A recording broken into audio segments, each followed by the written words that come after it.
out of India, Dr. Yan just gave a interview with, was it Jack WION, WION, that great TV station, does such a great job. It's one of the biggest in the world.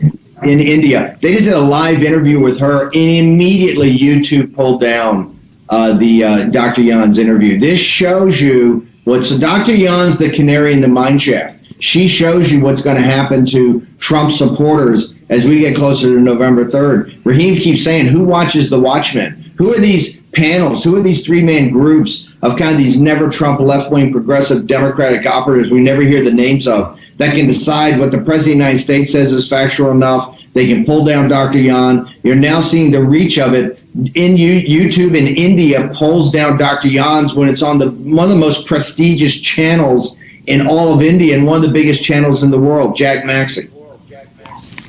Well, I think it's outrageous, Stephen. It shows you the deep, dark reach of the CCP and the insidious nature of this kind of evilness that has spread around the world, the way they're able to influence people. I think there was a wonderful tell, or I shouldn't say wonderful, frightening tell yesterday about this New York City policeman who's also a reserve officer in the Army with a secret clearance, who apparently, from the pictures, also served in the Marine Corps. Well, now it turns out he's been a PLA operative giving information on other Tibetans inside the New York area. He was tasked with making sure that the members of the Chinese consulate in New York got invited to all sorts of New York City Police Department functions.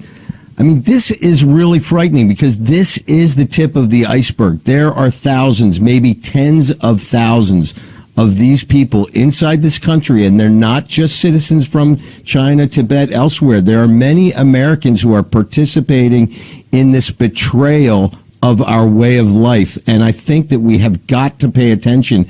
This thing with WION taking down Dr. Yan, it is some of the noise, but the signal is that they are everywhere, and if we don't start fighting back, we're going to find ourselves in big, big trouble.